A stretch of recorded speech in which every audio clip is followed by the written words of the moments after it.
You're listening to Biz-Souls, the business podcast with an edge, hosted by me, Rona Lewis, and Jeffrey Hansler. Tune in for perspectives and discoveries about the changing world of business. It's time to connect to the heart, soul, and humor of how business gets done. Welcome to Biz-Souls, where we get to the heart and soul of business and the people who make it happen. I'm Jeffrey Hansler, and this is Rona Lewis. And today's topic we've got is called the entrepreneurial's pickle. We love pickles. We do love pickles. I like yes. I'm a big fan of the sour. I'm a huge dill fan. That's absolutely what I want. So if you owned your own business and sell pickles, we'll be your customers. Okay, as will many other people. That's right. That's not what this type of pickle is. We're a barrel of pickles. Okay, so today we're going to talk about types of intelligence, learning environments, and thinking approaches, all which are contributing factor to the entrepreneurial and the intrapreneurial success factor. And even though this is called the entrepreneur's pickle, it's really about the entrepreneur and the entrepreneur's pickle. Yeah. Except the entrepreneurs may not have pickle. Who knows? Where am I going with this? I don't know. But we do digress every so often, and that's what makes us fun. Look, what we want to do is what talks about make you a success, whether you're an entrepreneur or an entrepreneur. Yeah. And we've got a couple of points. What are our 3 points, Rona? Our 3 points are actually questions. What's an entrepreneur/entrepreneur's mindset? Which modes of thinking are best for that kind of mindset? And which one is for you? And when? You really have to have that belief in what you're doing and see opportunities as opposed to failures, having that giant future focus for the greater good. Yeah, it's absolutely, you need a positive mindset. And that also brings up the concept of self-deception, because we have that self-deception in our brain. Right. I know the first company I started, I was filled with self-deception. Knowing what I know now, I would have looked at my earlier self and said, holy macro, you are taking a huge risk because you're missing these skill areas, you're missing all this stuff. So, and I'm sure people get feedback on that. So it's having a positive mindset when you get setbacks. Mm-hmm. So, and maybe balancing it with, an open mind, like you said. Right. Right. And I think there are certain skills you need. I think you need to be an active listener. Yeah. It's very important. Absolutely. There are a lot of ideas from other people that you have to be open to. Well, and people talk about active listening. In this case, active listening is listening to people who are have different ways of doing it. I think a lot of times we get so set in our way, and we want that positive thing. You know, I've heard writers don't tell their stories or don't tell the titles of what they're doing because they don't want that negative criticism. They want to believe it's the greatest idea so they can just get the first draft down. Right. And so there's a time for that. Yeah. So, all right, let me ask you this. What do you think makes an entrepreneur or an intrapreneur different from someone who works at a corporation? And, an intrapreneur does work at a corporation. And, is one better than the other? Is one way of thinking better than the other? Well, I think it's God, this is just that you hear this all the time. It's their approach to it. They don't look at what is, they look at what could be. Mm-hmm. And they that drives them to constantly saying, oh, this is good, this could be better, we could do this another way, we could slip into something else. And so they're constantly questioning, how could we do that differently? Right. That what if attitude. Yeah. That is that's a really good point. What else? What else do we have that? Well, we talked about listening, and I'd expand that to communication skills. Absolutely. So, you've got a sales background. I've got a sales background. Those sales skills come in handy because you do have to. There are times when you can't. Resources are tight, and you've just got to get people involved with you and to support you, and they may not have that drive or that belief system. So you've got to be able to explain it to them and help them with the vision as well. Yeah, and to your point about drive. That's I think, a big thing for someone of the entrepreneur mindset as well. It's that tenacity and resilience to learn. If you make a mistake, you correct it and move forward. That's how you learn. That's how you get to success. And that was we just did a deep dive into that 1 or 2 podcasts ago, which is so. Isn't that great how we connect everything? That was so yesterday. I just can't remember. I wish I could remember. It's becoming a blur. So let's jump into the different modes of thinking. Okay. Let's jump into the different modes of thinking. What kind of parallels do we have for this versus that? Well, there's a lot of talk that emotional intelligence versus IQ or book smart is the most important thing. I don't know that I agree with that for every situation. What do you think? So EI, emotional intelligence, EI, is very, very important. That's your ability to be aware of some of your behaviors, your mannerisms, your choices, and then being able to manage them. Whereas book smart is IQ is often measured by what you can remember. Can you relate several learned skills? Can you operate in the known environment? And I see that in the corporate world, you can get by with IQ. And if you're on your own, you better have some EQ because you're going to be facing a lot of failure that's very, very personal. And when the corporation, a product fails in the corporation, no one really feels it completely except maybe the person that designed it. Everyone else is disappointed. It's not affecting their psyche, though. Yeah. So you're on your own. And so I think for the entrepreneur and the intrapreneur, you've got to have a lot of emotional intelligence. I agree with that. I absolutely agree with that. And then you mentioned book smart. So yeah, book smart versus street smart. Street smart is huge. Yeah, and there's difference there. Book smart again is that you're learning the classic information that everybody wants you to learn, that everybody's been given in school. Whereas street smarts, that instinct that allows you to get by in a very rapid environment where things are changing, and you've got to be aware of all kinds of things, and it's not just one thing. It's how people are going to respond, which is not always intuitively doesn't make sense. Yes, and to add to your point about street smarts, a lot of street smarts is learned experience. You learned how to be able to go with the flow easier and realize when a situation is untenable or let's go for your instincts kicking in faster.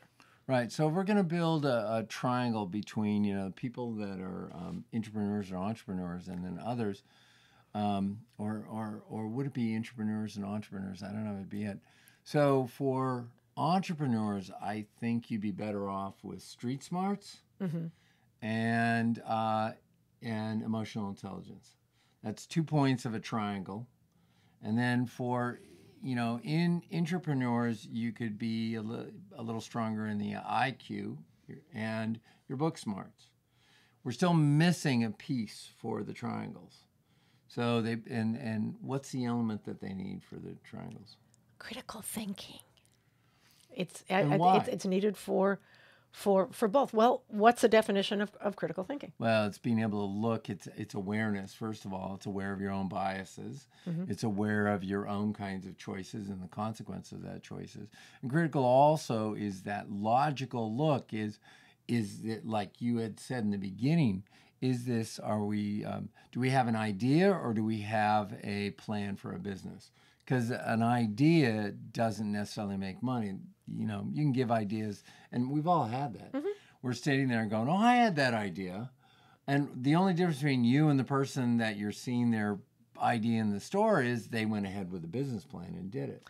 And it could be 1 or 2 tweaks that make it more marketable. So, and ideas are not a bad thing. You just have to make sure that it's actually a business, to your point. Yeah. So really, I see that. Where does that? Well, I think which is for you. What timing wise? And now that we've talked about critical thinking versus, its role in both of them. How do you know? Should I stay an entrepreneur or should I be an entrepreneur? Well, you were talking to me about the book Art of War. So bring that. So tell me how you see that helping. Okay, well, the quick story before that would be that when I was working at Apple, we were growing dealers, and there was a dealer in L.A. and this guy he was starting business all over. Came to this country as an immigrant, started the company, was selling electronics, and jumped on that. The guy knew English and Spanish and about 4 other languages. He was just a master of that. And I was talking to him, and I was saying, because I was frustrated at the time, what was going on with Elisa and Apple and some of the feedback I was getting. And I said, maybe I should start a business. And he really looked at me with some serious eyes, and he goes, look, Jeffrey, it would be much better for you to stay involved with a corporation. You know, you're smart, you're this, just stay involved. And at the time, you know, I was thinking, well, what's the message here? I missed it. And the message that I missed is I didn't have the street smarts at that time. Mm-hmm. Didn't have the street smarts, and I also didn't have the self-awareness. And so I was operating on biases. I hadn't thought of things. I didn't look at all the things I didn't have. I'd had finance and accounting in college, except I hadn't been applying it directly that much. So, you know, being able to run a business and being able to, you know, quickly know, am I making money in this or I'm not making, that was a whole different thing. So for me, I think that an organization that exists is a safe place to practice and try some of your entrepreneurial skills. I absolutely agree, especially if the leadership, your managers are willing to listen to your ideas. You know, good. I think as you go up the ladder, we were talking about IQ versus EI. I think good leadership needs both, and hopefully you have people who will listen to your ideas, so that if you choose to stay within the company, you can move up and still have that entrepreneurial mindset. Yeah. So I think if we were going to package it, we've got to deal with your comfort zone. Mm-hmm. And so your comfort zone, what you feel good about operating in, will be a second major category in terms of deciding. Well, you have to know what your skills and knowledge is. You have to assess what level you're at to drive your idea forward. And then I think the third one is how you approach your responsibilities, your existing mm-hmm. as you see your responsibilities. So let's go back to comfort zone. Okay. So in comfort zone, what's one thing out of comfort zone? Well, a lot of people are happy in their circle and what they do every day. They're very into structure, and if you're into structure, you like repetition, knowing where you're going to do, knowing what your responsibilities are, and that's fine. You know, assign deadlines and boundaries. So if that's for you,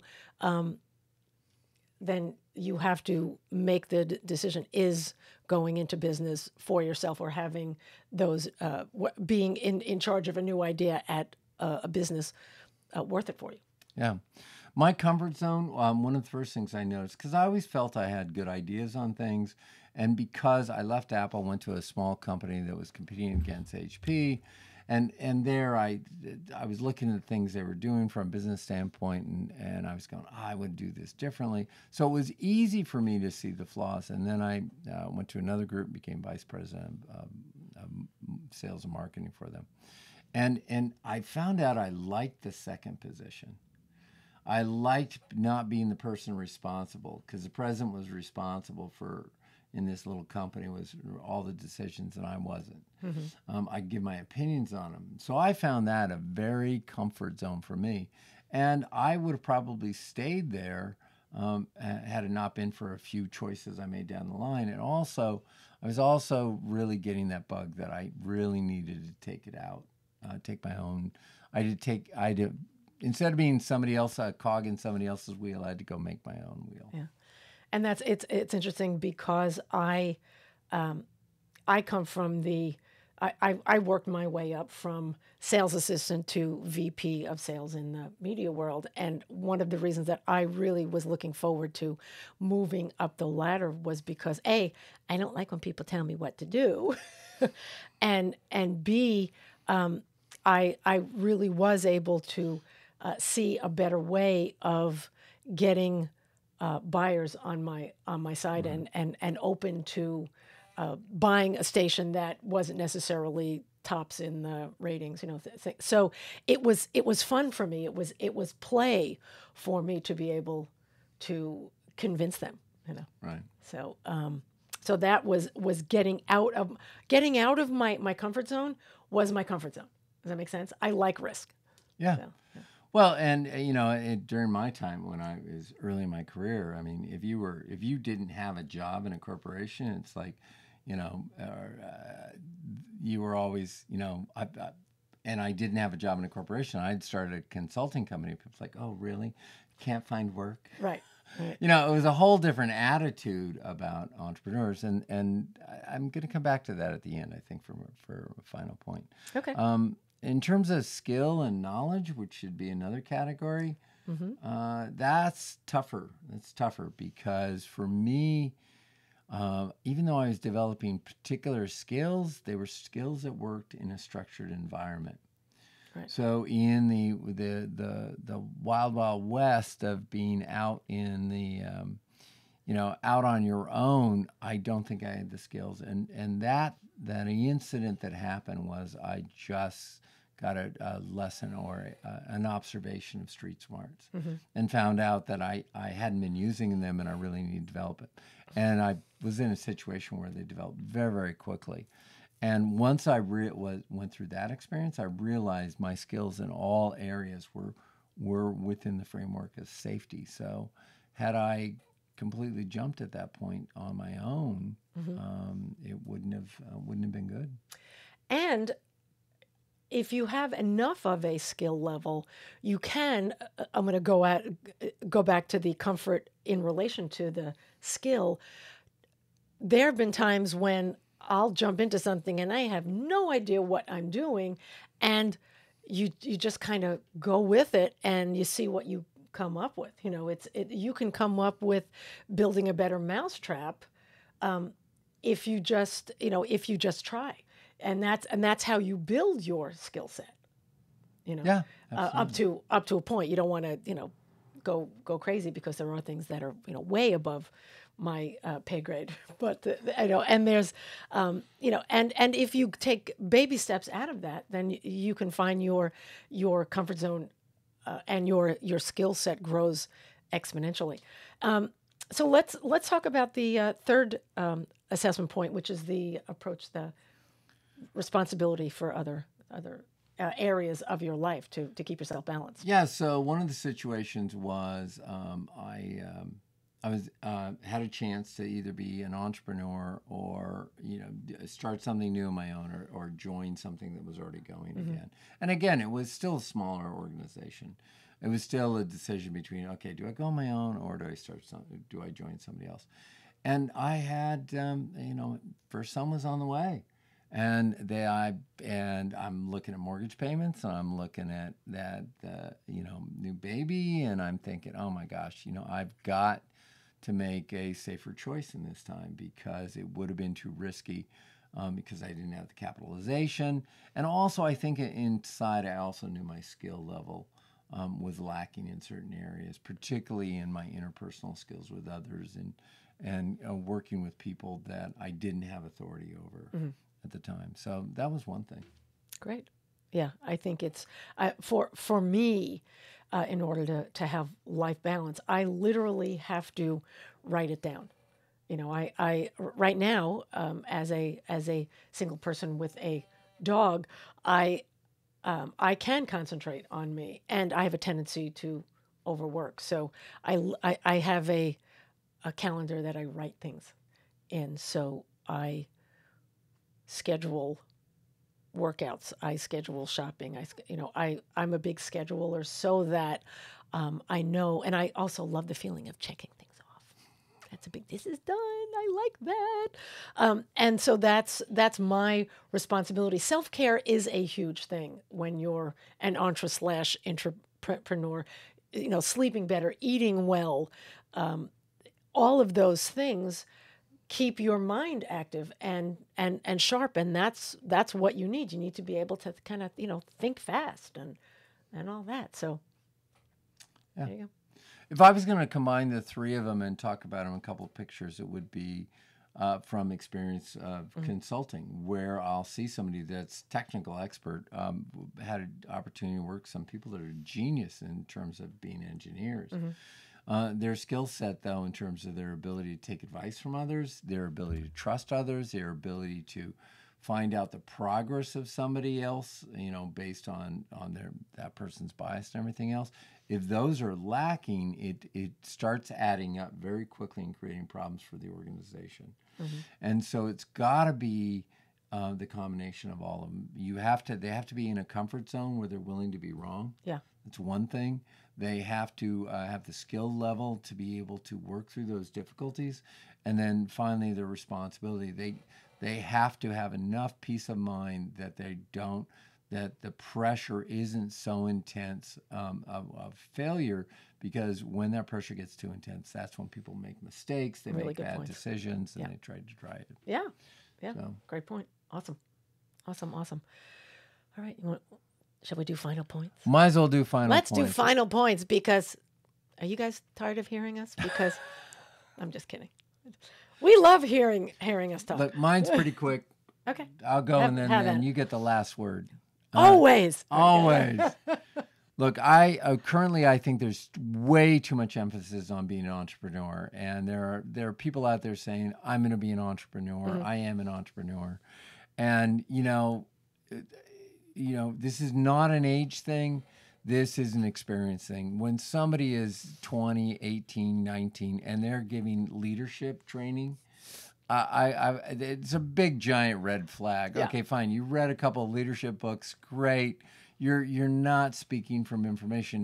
Now, again, if there happen to be the, Bill Gates, or they happen to be, Elon Musk or somebody when they were 18 or 19. Okay, fine, I'm wrong. It's just that, no, there are like, what, millions of people on there? I was going to say, as a blanket statement, yeah, go ahead.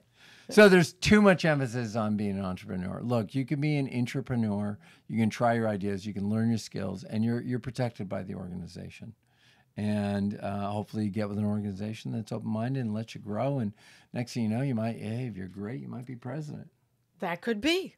That could very well be. So my thoughts on this, being that we're in the Great Resignation now, and a lot of people are either very picky about finding another job or deciding that they want to work for themselves. Just a couple of points that I think are important. We said before, make sure that your idea can be a business or push whatever business or whatever company you're in forward. Be willing to learn from failure. Be resilient, be tenacious, and be willing to keep trying, and be comfortable with uncertainty.